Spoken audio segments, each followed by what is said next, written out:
एक समय की बात है, किसी गांव में एक बुढ़िया माई अपने बेटे के साथ रहती थी। उसकी माँ 12 महीने की चौथ का व्रत करती थी। वह हर महीने की चौथ को 5 चूरमे के लड्डू बनाती, जिसमें से एक चौथ माता का, एक गणेश जी महाराज का, एक गाय का निकाल कर दान करती थी। एक अपने बेटे को खिलाती और एक स्वयं खाती थी।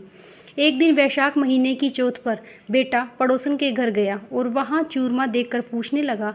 तब पड़ोसन बोली कि आज वैशाख चौथ है, इसलिए मैंने चूरमा बनाया है। तो वो बोला, मेरी माँ तो हर महीने चौथ का व्रत करती है। तब पड़ोसन बोली, तेरी माँ चौथ का व्रत थोड़ी ही करती है, उसे तो घी के लड्डू खाने की आदत है।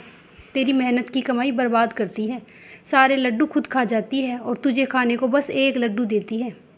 लड़का उसकी बातों के बहकावे में आ गया और अपनी माँ से बोला, माँ तुम घी के लड्डू खाती हो और मुझे बस एक लड्डू देती हो, इसलिए अब तुम यह चौथ का व्रत करना छोड़ दो।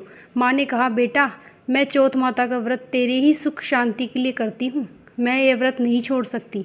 इस पर बेटा बोला, यदि तुम यह व्रत नहीं छोड़ सकती तो मैं विदेश जा रहा हूँ। माँ बोली, बेटा यदि तू मुझसे नाराज़ होकर विदेश जाना चाहता है तो यह चौथ माता की आंखें अपने साथ लेता जा। यदि तुझ पर कोई संकट आए तो चौथ माता और विनायक जी को याद कर इन्हें देना, तेरा संकट दूर हो जाएगा। उन आँखों को लेकर बेटा विदेश चला गया। रास्ते में उसे एक खून से भरी नदी मिली, जिसे पार करना असंभव था।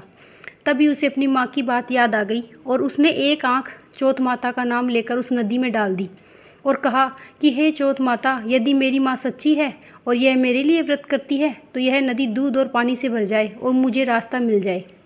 उसको ऐसा कहते ही नदी दूध और जल से भर गई। उसे रास्ता मिल गया। आगे चलने पर भयंकर जंगल में उसे शेर मिला, जो उसे खाने के लिए दौड़ा, झपटा। उसने एक आंख चौथ माता को याद कर उस शेर की ओर फेंक दिया, फिर पीछे हट गया। आगे चलकर वह एक नगर में पहुंचा। उस नगर के राजा के यहाँ रोज एक मिट्टी के बर्तन के अलाव पकता था। वह अलाव तब पकता था जब उसमें एक आदमी की बलि दी जाती थी, यानी एक आदमी को बर्तन के साथ चुन दिया जाता था।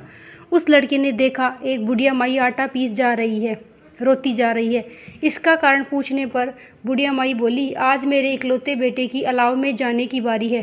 तब वो लड़का बोला, बुढ़िया माई तू मुझे जल्दी से खाना खिला दे, तेरे पुत्र की जगह मैं जाऊंगा। बुढ़िया माई के मना करने पर भी वह नहीं माना और राजा का बुलावा आने पर चल दिया।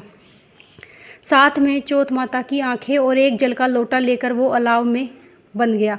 दूसरे दिन अलाव पककर तैयार हो गया। जब लोग अलाव में बर्तन निकालने लगे तो अंदर से आवाज़ आई, धीरे धीरे बर्तन उतारो, अंदर मैं हूँ। लोगों के आश्चर्य का ठिकाना नहीं रहा। उन्होंने जाकर राजा को यह बात कही। तब राजा स्वयं देखने आए।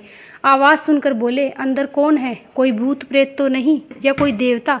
तभी लड़का बाहर आ गया। बुढ़िया माई और राजा के पूछने पर उसने कहा, यह चमत्कार मेरी चौथ माता और विनायक जी महाराज के व्रत का है, जो मेरी माँ हर महीने मेरी सलामती के लिए करती है। उन्हीं के प्रताप से आज मेरा यह भयानक संकट दूर हुआ। यह सुनते ही राजा ने पूरे नगर में ऐलान करवा दिया कि सभी सुहागिन स्त्रियां, बेटे की माँ और कुंवारी कन्याएं चौथ माता का व्रत करेंगी।